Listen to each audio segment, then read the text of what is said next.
아버지 하나님 고맙고 감사합니다. 설 명절 다음 날 거룩한 주일을 허락하여 주셔서 이 시간도 주님의 전에 나와 찬송과 기도하며 예배하게 하시니 감사합니다. 이 시간도 성령님 이 자리에 임재하셔서 연약한 우리를 불쌍히 여기시고 우리가 드리는 예배를 기뻐 받아 주시옵소서. 이 시간도 주의 말씀 앞에 머리를 숙입니다. 성령님, 부족한 자를 통하여 선포되어지는 하나님의 말씀이 온전히 주의 백성들 마음속에 잘 심겨지게 하여 주시옵소서. 단 위에 세운 자는 그저 주의 말씀을 전하는 도구로만 사용하여 주시옵소서. 예수님의 이름으로 기도드립니다. 아멘. 주님의 이름으로 여러분들을 사랑합니다. 다시 한번 옆 사람과 인사합시다. 새해 하나님의 복 많이 받으세요.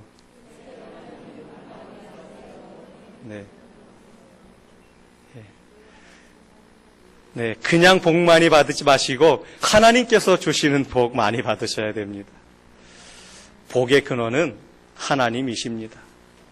우리가 잘못된 곳에 가서 아무리 복을 달라고 구해도 하나님께서 허락하지 않으시면 복이 임하지 않아요. 근데 저와 여러분 그 놀라운 진리를 알고 있는 사람들. 할렐루야. 자, 설 연휴로 인해서 고향에 가신 분들이 꽤 많으신 것 같아요. 제가 2층에서 이렇게 내려다보니까 교회 마당에 차가 없어요. 그냥 설렁설렁하니 이렇게 있는 걸 보니까 고향들 또 친척집에 또 많이 또 방문하셨는가 보다라는 생각이 들었고, 고향에 가신 분들이나 또 고향이 여기셔서 가시지 않았거나 어쨌든 고민하지 않으시고 거룩한 주일날 주님의 전에 나와서 예배하는 여러분들에게 항상 하나님의 은혜와 축복이 함께 하시기를 바랍니다. 또 명절로 인하여서 가족들을 찾아오시고 또 친척들을 찾아서 방문하셨다가 함께 예배의 자리 함께 하신 또한 여러분들 모두를 주님의 이름으로 축복하고 환영합니다. 설이라고 하는 말은요, 살인다, 사간다라고 하는 그런 옛말에서 유래가 되었다라고 합니다. 그 뜻은 삼가다, 조심하다라는 뜻이랍니다. 그러니까 조심하고 삼가하고 이렇게 주의를 기울이는 것, 그것이 설이라고 하는 단어에 들어있는 의미라고 합니다. 일반 사람들은 이 설날을 지날 때 새해를 시작하는 첫날이잖아요. 물론 우리는 1월 1일을 이미 진작에 시작을 했지만 우리 특별히 동양 3국, 중국, 일본, 우리 한국 이런 나라들은 이 음력으로 지내는 이 설을 또 중요하게 생각을 합니다. 그래서 이제 새해가 시작된 지 이틀째가 되는 날이잖아요. 일반 사람들이 생각을 할 때 이 설날을, 첫날을 아무 탈 없이 잘 지내야 1년 365일을 잘 지낼 수 있다라고 그들은 그렇게 생각을 하여서 설날이라고 하는, 설이라고 하는 그 의미가 가지고 있는 것 중에 하나가 지극히 조심하여서 가만히 들어앉아 있는 날, 그날이 설날이랍니다. 이해가 되시죠? 함부로 이렇게 막 나돌아다니지 않고요. 그러니까 조용히 이렇게 집안에 가만히 앉아가지고 어쨌든 한 해를 잘 준비하고 오늘 하루를 내가 무사히 보내야 1년을 잘 지날 수 있다라고 생각을 해서 설날이라고 이름이 붙여졌다라고 합니다. 한자어로는 원단, 세수, 연수라고 그렇게도 부르기도 하지요. 어쨌든 우리는 설날이라고 하는 말이 더 이렇게 보편화되어져 있는 단어입니다. 그리고 설날의 세시풍속 가운데 한 가지가 섣달 금음날 자정이 지나면 새해가 밝기 전까지 집집마다 돌아다니는 사람들이 있었어요. 그 복조리를 만들어가지고 집집마다 이렇게 담장 너머로 던져 넣으면서 거의 강매죠, 강매. 이렇게 나눠준 다음에 며칠 뒤에 와가지고 복조리 값 받으러 왔다고. 그렇게 했습니다. 연초에 수많은 사람들이 또 복조리를 샀어요. 오늘날이야 조리 쓸 일이 별로 없죠. 하지만 우리 연세 드신 어르신들은 밥 지을 때 이렇게 쌀을 일굴 때도 이렇게 복조리를 썼고 또 잔칫날 국수 삶아서 국수를 이렇게 건져낼 때도 조리를 쓰셨다라고 그러시더라고요. 근데 요즘에는 뭐 그렇게 많이 쓰지 않다 보니까 이제 저 문화도 점점점 사라져가는 것 같습니다. 그리고 이렇게 던져놨는데 아무도 복조리 값을 주지 않으니까 이제 손해보잖아요. 그래서 이제 아예 그것도 이제 없어져 간 것 같습니다. 어쨌든 사람들은 그 연초에 자기 집 앞에 들어온 그 조리, 특별히 설날 아침에 맞이하는 조리를 복조리라고 해서 그것을 문 앞에 걸어두거나 아니면 집안에 걸어두면 그것을 통해서 모든 복들이 자기들 앞으로 이렇게 들어온다라고 생각을 했습니다. 중국이나 또 중화권 사람들은 봄춘자를 써서 또 복복자를 써가지고 그냥 그대로 붙여놓는 것이 아니라 그걸 뒤집어서 붙여놔요. 반대로. 봄춘자 아시죠? 네. 이렇게 벌어져 있잖아요. 그걸 뒤집어서 붙이면 이렇게 모아지지 않습니까? 자기 집안에 봄의 기운이, 복이 자기 집안에 이렇게 가득가득 쌓이기를 원하는 마음에서 그렇게 또한 붙이기도 했습니다. 사실 우리 그리스도인들은 그러한 설의 제사도 드리지 않고 또 일반적인 세시 풍속을 따라가지는 않지만 전통적으로 가지고 있는 그 설날의 의미는 또한 우리가 기억들을 하고는 있습니다. 우리는 앞서서 말씀을 드린 것처럼 진작에 1월 1일 날 이미 신년 감사 예배를 하나님께 다 드렸습니다. 그리고 하나님께 하나님 제가 올 1년도 하나님의 말씀대로 예배하며 살겠습니다. 그렇게 다짐하고 또 지금까지 이렇게 지금 살고 있습니다. 그럼에도 불구하고 우리는 음력설을 보내면서 다시 한번 내 마음을 새롭게 다짐하고 내 주변을 정갈하게 하고 말씀에 근거한 삶을 내가 잘 살고 있는지 다시 한번 점검해 본다면 아마 우리 그리스도인들에게는 이 설 명절이 또 다른 의미가 되지 않을까 그렇게 생각을 해 봅니다. 자, 오늘 본문 말씀은 우리가 함께 읽은 시편 36편 말씀은 여호와의 종 다윗이라고 하는 그런 표제어가 성경책에 써 있어요. 여호와의 종 다윗의 시. 그런데 이 오늘의 말씀은 문학적 표현으로 본다면 다윗의 시이지만 다른 말로 바꾸면 다윗의 기도라고도 바꾸어 볼 수 있습니다. 다윗의 기도. 다윗의 생애는 우리가 알고 있듯이 참 파란만장한 삶을 살았잖아요. 그 다윗의 생애를 한마디로 표현하자면 고난입니다. 이 고난이라는 단어를 제외하고는 다윗을 설명하기가 좀 어려워요. 그러니까 다윗이 목동이기도 했었고 왕이기도 했었고 또 많은 전쟁에서 승리도 했었고 그랬지만 그 모든 상황을 놓고 볼 때 한 단어로 정의를 하자면 다윗은 고난의 삶을 살았던 사람이었습니다. 특히 오늘 이 시편 36편도요. 시라고 하는 문학적 표현으로 기록이 되어져 있지만 고난 중에서 하나님께서 악인들을 다윗 주변을 둘러싸고 있는 그 악인들을 처벌해 주실 것을 바라는 마음으로 다윗이 지금 기도하고 있는 내용입니다. 다윗의 기도의 내용이 오늘 시편 36편의 말씀이에요. 좀 더 구체적으로 말씀을 드리면 시편 36편은 다윗이 영적 지도자의 입장에서 한 나라의 왕이기도 하지만 온 이스라엘 백성들의 영적인 지도자의 입장에서 백성들을 교훈하기 위한 기도의 시입니다. 그리고 백성들에게 무엇이 가장 보배로운 삶인가? 어떤 삶을 살아가는 것이 가장 보배롭고 은혜롭고 하나님이 기뻐하시는 삶인가를 알려주고 있는 시가 바로 이 시편 36편입니다. 우리들의 자세는 살아계신 하나님 앞에 그분에 대해서 우리가 온전하게 그분의 인격적으로 그분을 대할 때 선과 악으로 상과 벌로서 우리를 대해 주시는 하나님을 우리들에게 깨닫게 해주시는 것이 오늘 시편 36편입니다. 자, 말씀을 읽진 않았지만 36편 1절 말씀부터 우리가 다시 한번 살펴보도록 하겠습니다. 1절 말씀을 같이 읽습니다. 시작. 악인의 죄가 그의 마음속으로 이르기를 그의 눈에는 하나님을 두려워하는 빛이 없다 하니. 아멘. 악인들은요, 그 마음속에 있는 악에게 스스로 이르기를 뭐라고 말하냐면 하나님을 두려워할 필요가 없다. 야, 하나님을 두려워할 필요 없어.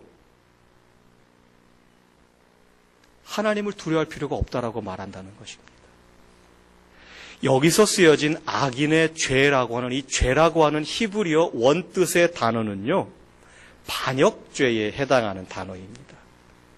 그러니까 나라에 지금 정부가 있는데 마음에 들지 않아요.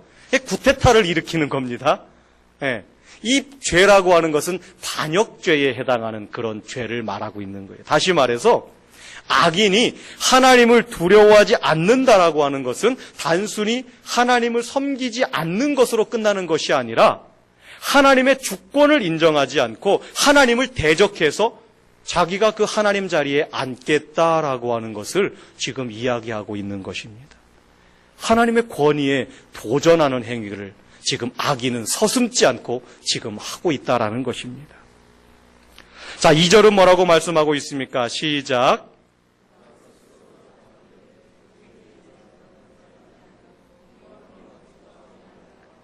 네, 악인들은 자신들의 악행에 대해서 스스로 정당화하고 있어요.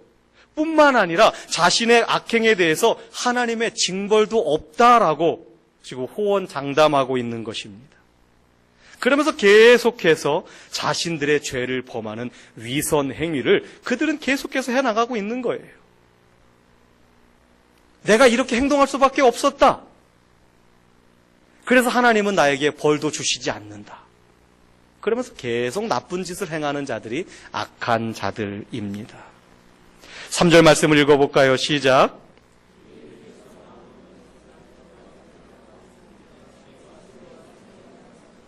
네, 하나님을 경외하고 하나님의 말씀에 순종해야 되는데 경외하기는커녕 순종하지도 않습니다.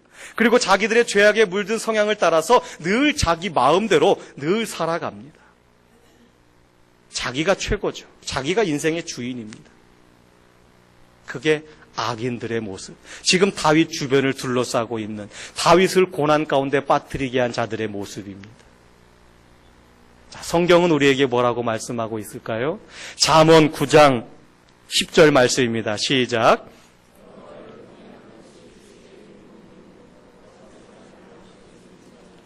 아멘. 잠언 1장 7절도 동일하게 말씀합니다. 여호와를 아는 것이 지식의 근본이요 여호와를 아는 것이 명철이니라. 또한 잠언 9장 10절 말씀에도 여호와를 경외하는 것이 지혜의 근본이고 여호와를 아는 것이 명철이니라 말씀하십니다. 자, 우리 부모님들, 사랑하는 자녀들이 지혜로운 자녀가 되길 원하시죠? 지식이 많은 자녀가 되길 원하시잖아요. 또 우리 사랑하는 자녀된 자들도 지혜롭고 지식 있고 명철 있는 사람이 되길 원하시죠? 오늘 성경이 그 답을 알려주고 있어요. 여호와 하나님을 경외하는 것.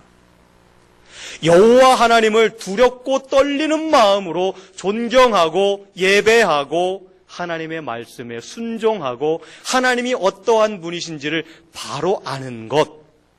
그것이 바로 지식의 지혜의 근본이요 명철이라고 분명히 말씀하고 있습니다. 우리가 자녀들을 양육할 때에 무엇이 최우선이 되어야 될지를 명확하게 알려주는 말씀입니다. 자, 그런데 악인들은 또 어떠한 모습으로 살아갑니까? 4절 말씀을 같이 읽습니다. 시작.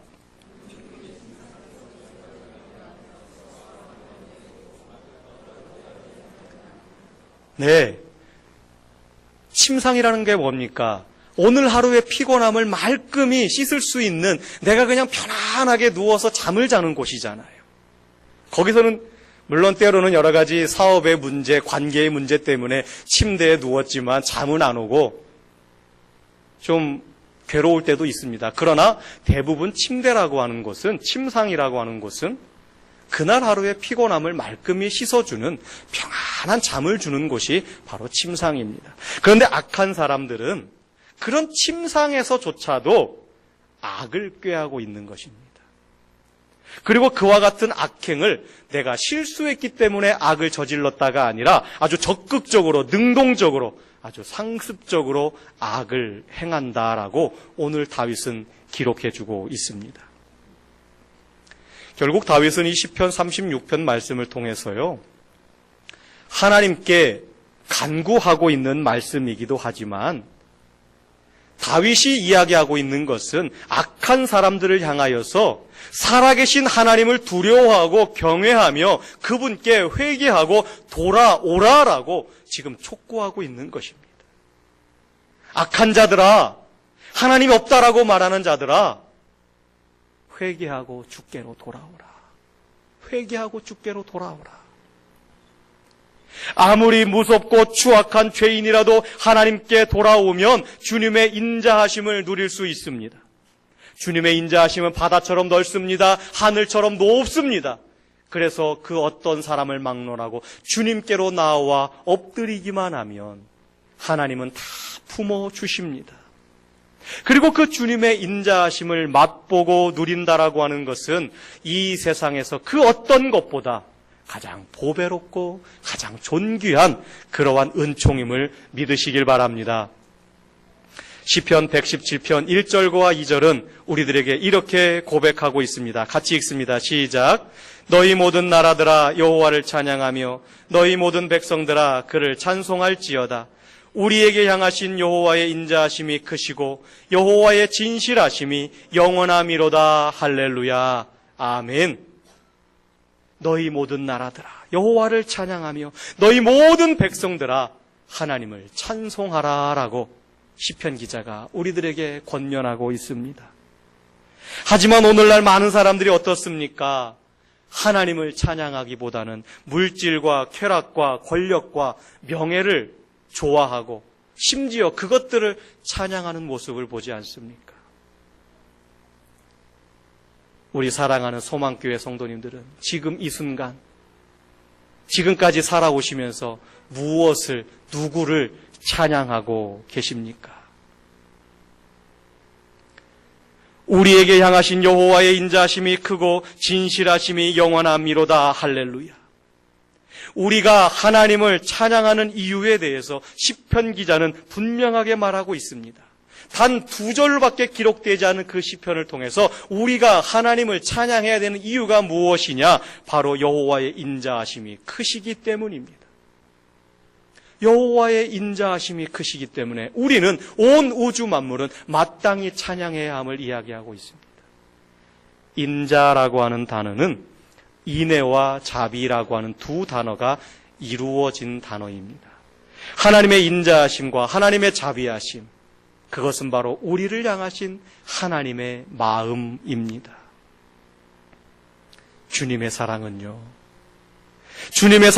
세상의 사랑과는 비교할 수 없는 그런 사랑입니다. 주님께서 우리를 향하신 그 인자하심과 자비하심은요, 그럼에도 불구하고의 사랑입니다. 그럼에도 불구하고, 우리가 죄인임에도 불구하고, 우리가 주님을 배신함에도 불구하고 주님은 우리를 사랑하셨습니다. 내가 말씀을 알고는 있으나 그 말씀대로 살아가지 못함에도 불구하고, 내가 그 하나님의 사랑을 알고 있지만 그 사랑대로, 그 말씀대로 온전히 실천하지 못해도 그럼에도 불구하고 나를 사랑하시고 나를 향하신 놀라운 계획감을 가지고 계시는 그 하나님의 사랑, 그 사랑이 있기에 우리가 오늘도 살아감을 고백하지 않습니까? 저와 여러분들 앞에는 안에는 선한 것이라고는 눈꼽만큼도 없지만 우리를 의인이라고 칭해 주시고 의인으로 불러주신 그 주님의 은혜 앞에 우리가 어찌 찬양하지 않을 수 있습니까? 오늘도 그 하나님의 은혜가 오늘도 나와 함께하기에 내가 감히 주님의 전에 나와서 아버지 하며 부르며 예배하는데 그 크신 은혜 앞에 우리가 어찌 감히 예배하지 않을 수 있습니까? 어찌 찬양하지 않을 수 있습니까? 그 크신 하나님의 사랑 말로 다 영영 못하네. 같이 하십니다. 저 높고 높은 별을 넘어 이 낮고 낮은 땅 위에 죄범한 영혼 구하려 그 아들 보내사 화목제물 삼으시고 죄 용서하셨네. 하나님 크신 사랑은 증량다 못하네. 영원히 변치 않는 사랑 성도여 찬양하세. 아멘. 그 크신, 나를 향하신 그 크신 하나님의 사랑, 우리가 그 사랑을 알고 믿는다면 어찌 주님 앞에 찬양하지 않을 수 있겠습니까? 내가 죄인임에도 불구하고 너무너무나 자주 쉽게 하나님 뜻과 거역되는 반대되는 일들을 그렇게 하고 살아가지만 그럼에도 불구하고 나를 사랑해 주시는 그 하나님의 은혜, 오늘도 우리가 죽을 수밖에 없는 죄인임을 깨닫고 살아가지만 우리를 향하신 주님의 계획하심을 우리가 믿기에 오늘도 우리는 소망을 품고 살아갑니다. 지금 이 시간 너무 힘들고 일어서기 힘든 분이 계십니까? 인생의 절망 속에서 정말 주님 앞에 감히 서기 두려우신 분이 계십니까? 하나님께서 이렇게 말씀하십니다. 수고하고 무거운 짐진 자들아 다 내게로 오라. 내가 너희를 쉬게 하리라. 나는 마음이 온유하고 겸손하니 나의 멍에를 메고 내게 배우라. 그리하면 너희 마음이 쉼을 얻으리니 이는 내 멍에는 쉽고 내 짐은 가벼움이라. 주님께서 오늘 우리에게 말씀하십니다. 사랑하는 성도 여러분, 이 주님의 말씀대로 인자하신 주님의 부르심에 응답하며 쉼을 얻으시기를 바랍니다. 우리를 향하신 주님의 인자하심은 끝이 없습니다. 그 사랑은 하늘에 새겨 있고 산과 바다에 미치지 않는 곳이 없습니다. 사람은 물론이고 짐승에게까지 그 하나님의 사랑이 미치고 있다라고 오늘 다윗은 고백하고 있습니다. 그 하나님의 사랑이 악인이라고 제외되겠습니까? 세상에서 손가락질 당하고 세상에서 죄인이라고 멸시당한다 할지라도 그 사람에게도 하나님의 인자하심이 오늘도 펼쳐지고 있습니다. 해와 산과 바다의 은덕은 사람을 가리지 않습니다. 그가 누구이든 간에 공평합니다. 하나님의 끝없는 사랑을 받은 우리들, 이제는 우리가 그 끝없는 사랑으로 하나님을 사랑해야 하지 않을까요? 우리를 향하신 주님의 인자하심은 끝이 없습니다. 오늘 말씀해 보니까 주님의 인자하심은 우리의 굶주림을 하시고 몸소 우리 앞에 상을 차려주셔서 우리로 살진 음식을 배불리 먹이십니다. 주님은 우리의 목마름을 하시고 친히 준비하신 시원한 단물로 우리의 갈증을 해결해 주십니다. 그러나 이 모든 것은 그분의 인자하심을 아는 자들만이 누릴 수 있는 것입니다. 세상의 모든 사람들에게 주의 자비하심이 오늘도 임하고 있지만 그것을 받아 누리는 사람들은, 그 인자하심을 알고 믿는 자들은 주님의 그 인자하심의 은혜를 오늘도 누리며 살아가는 것입니다. 자기 소유를 다 팔아도 아깝지 않을 만큼 보배로우시다는 것을 아는 자만이 주님의 인자하신 그늘 아래서 쉬게 됩니다. 덴마크에 유명한 조각가 한 사람이 있습니다. 그 사람이 그 예수님의 상을 조각하려고 하는 열정을 가지고 있었어요. 세상의 왕으로 오신 만왕의 왕이신 권위 있는 예수님의 상을 조각하고 싶었습니다. 그래서 예수님의 형상을 조각을 하기 시작을 합니다. 머리는 한 15도 이상을 쳐다보면 살짝 이렇게 뒤로 젖혀져 있습니다. 그리고 두 팔은 하늘을 높이 들고 있습니다. 그리고 얼굴에는 자신감이 차 있습니다. 세상의 왕으로 오신 권위 있는 그런 예수님의 모습을 조각을 하였습니다. 그리고 그 조각이 완성되는 그날 밤에 이것이야말로 내 인생의 최고의 걸작품이다라고 그 조각가는 스스로를 칭찬하며 잠자리에 들었습니다. 그런데 그날 그 지역에 짙은 안개가 드리웠어요. 그리고 그 안개가 이 조각가의 집에 열려진 창문 틈으로 또한 그 짙은 안개가 들어오게 되었습니다. 사실 저는 미술을 잘 몰라요. 조각들이 그런 미술 작품들이 그런 안개나 그런 수증기에 의해서 어떤 영향을 받는지 저는 잘 모르겠지만 그 사람의 고백에 의하니까 밤새 그 수증기의 안개에 의해서 다음날 아침 나가가지고 그 조각을 보았더니 전날 자기가 만들어 놓은 조각에 그 위험 있는 권위 있는 예수님의 모습이 온데간데 없이 사라져버린 거예요. 머리는 이렇게 숙여져 있고 권위와 위험에 차 있었던 예수님의 얼굴은 동정어린 모습으로 바뀌어져 있었고 하늘을 향해 높이 들고 있었던 그 예수님의 팔은 마치 모든 사람들을 환영이라도 하듯이 밑으로 내려져 있는 그런 모습으로 변해져 있는 것이었습니다. 조각에 몽글몽글 맺혀져 있는 그 이슬방울들은 마치 예수님께서 십자가에서 흘리셨던 마치 그 보혈의 피처럼 그렇게 바뀌어져 있었던 것입니다. 조각가는 실망했습니다. 아니 내가 전날 어떤 작품을 만들어 놓았는데 도대체 이 모습이 무슨 모습이란 말인가?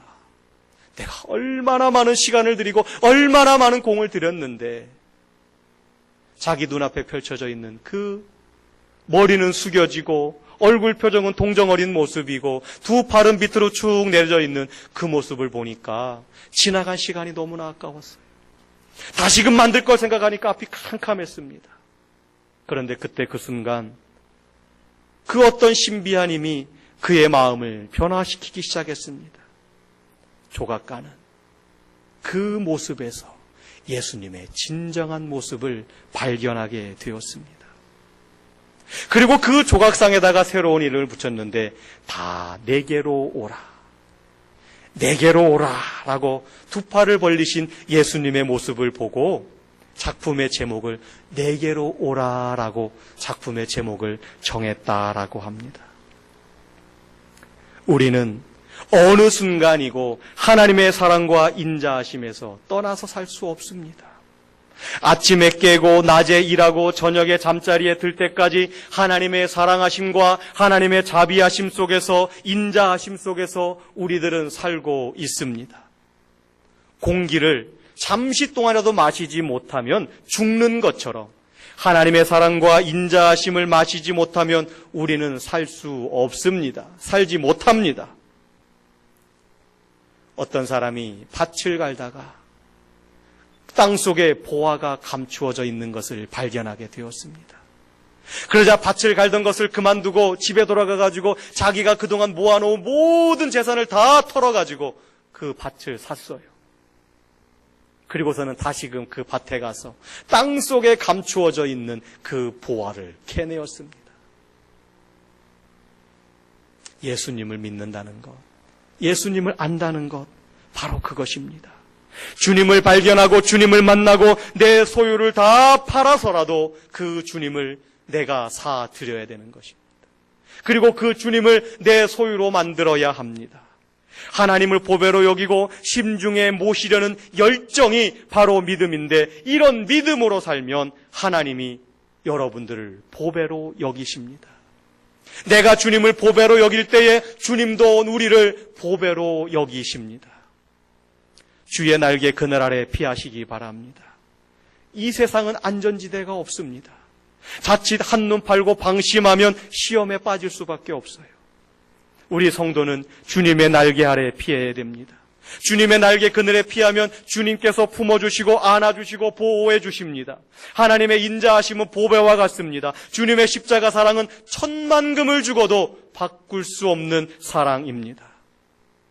오늘도 나와 함께 하시고 나를 보호하시는 성령님의 보호하심은 놀라울 따름입니다. 사랑하는 성도 여러분, 설 연휴 기간 잘 쉬고 계십니까? 이 설 연휴의 쉼은 잠시 동안의 쉼에 불과합니다. 그러나 주님께서 주시는 인자하심은 영원합니다. 세상에 주는 안식은 잠시 끓는 주전자와 같습니다. 불이 꺼지면 주전자도 멈춥니다. 그러나 주님의 인자하심은 끝이 없는 평안과 평강입니다. 끝이 없습니다. 주님의 말씀과 기도를 통해서 죽을 때까지, 아니 죽어서 천국에서도 영원한 주님의 인자하심에 푹 깃들여 영원한 평화를 누리시기를 바랍니다. 주님의 인자하심이 성도 여러분들과 여러분들의 가정과 여러분들의 일터에 앞으로 영원토록 함께 거하시기를 주님의 이름으로 축원합니다. 참 좋으신